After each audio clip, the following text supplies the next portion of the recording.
What are we doing with our 100%?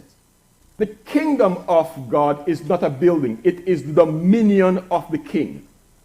God has rulership over the entire world, and his kingdom is him operating in power, in might. It's not like in a country where you have a president, and the president has to deal with the Senate, and the president has to deal with the Congress. And it's not like a country where you have a prime minister, and the prime minister makes his decisions, and then people overrule his decisions.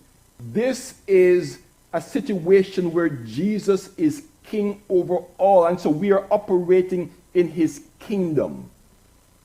But how we function in the palace is an indicator of how we respect the king.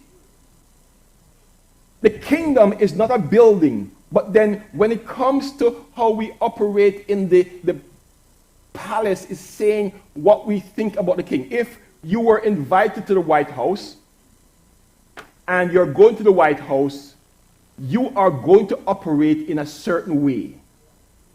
And so this morning, I want us, as we're talking about promotion and being ready for promotion, I want us to focus on how we operate in the kingdom, but I want to start in the house of God. The Bible says judgment must start in the house of God.